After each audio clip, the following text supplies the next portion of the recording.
first time, and because I know that I live to serve the Lord, I don't worry about other people judging me. Amen. So, Amen. y'all just let me know how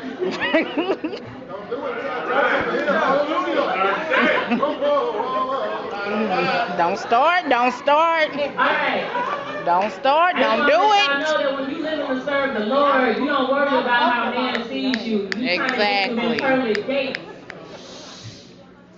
And so since I've been working on him restoring and renewing my spirit and not letting my fleshly wounds determine what my spiritual outcome may be, I pay homage to those that I hold most high. So, yeah. So this piece is called Bisexual Misconception. Alright?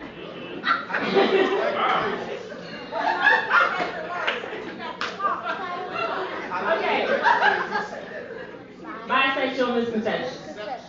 Because you know, there's a lot of misconceptions in sexuality, so I want to dispel some of that tonight. Alright. I'm going to tell you the best way I know how.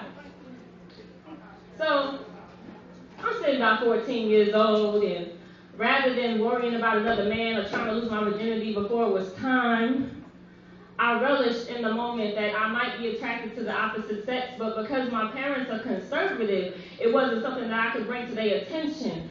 So I covered it like a Band-Aid, like how alcoholics do when they're in denial about finding themselves in a crooked bottle. So I met this young lady and she captivated me, but I realized that she didn't want me emotionally. She was just pleased to me physically. But because she was letting her fleshly needs try to overpower me, it was me that had to decide whether or not I was going to make that transition. I told her, I said, you are beautiful, you are eloquently gifted, you are a flower, but if I be just treating you carnal, then I'd be acting like a nigga, and that's just not something that I am. I want to treat you as this beautiful petal that lies on the rose, so therefore you got to understand where I'm coming from. I want to get to know you in another manner.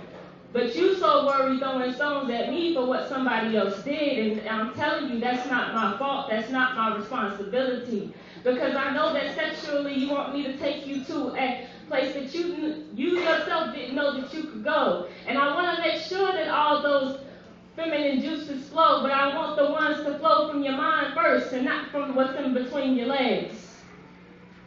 But you're not hearing me.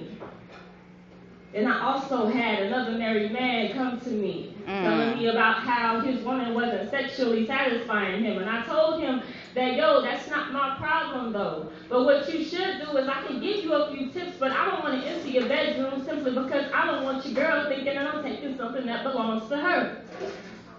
So if that's not clicking with you, I don't really know what else to tell you. See, there is this misconception about those that are bisexual because they think that we want to take something away from you. Understand something. I take nothing from no one that's already been given to me. That's that shit. So you don't get to play the blame game with me because if you fall short on that rehearsed sex, understand it does not give your partner nothing to look forward to. If you only know how to do the missionary or lowest position, that's not going to be enough to conquer that inhibition. They will leave you simply because you're not confident in your abilities. So as a bisexual person, I'm very confident in what I do, but I don't seek to take nothing away from you because only you can give me your body, but if you don't treat it as a temple, it will get run through. So don't sit there and rewind that shit. They need to hear that again, damn it. Rewind that, damn it. Shit. As I previously stated, it's you that's manifested. See, I get tired of these women talking about how they ladies, but they give it away so freely like they at the 7-Eleven slamming doors and not giving a care about nothing. So they preaching to their girlfriends about how they man don't take care of them. But understand, you do not define yourself by another person. You're supposed to be defined by you. So if you only feeling good by having somebody else relish in you, I really don't know what to tell you. But I don't want to take nothing away from you. Nothing. But if you offering trust and believe, I will take you to a higher hiatus.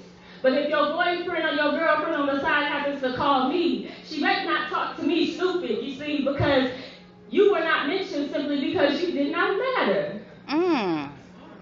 Damn, you are non-motherfucking You factor. didn't matter. You were a non-motherfucking factor.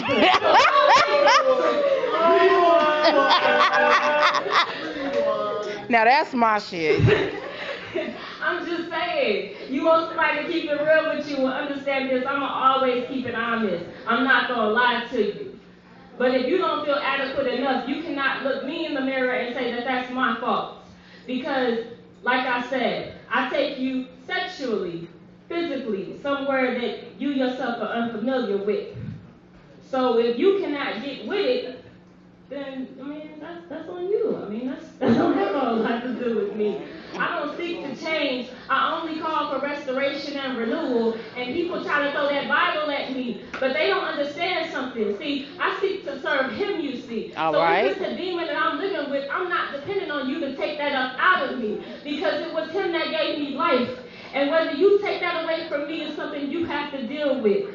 So sexually, for all my males and females and those in between, make sure that you checking in and checking out properly and willing to work harder than a 9 to 5 or a 10 to 6, because you have more time to pick up sticks, and I relish in this. Thank you.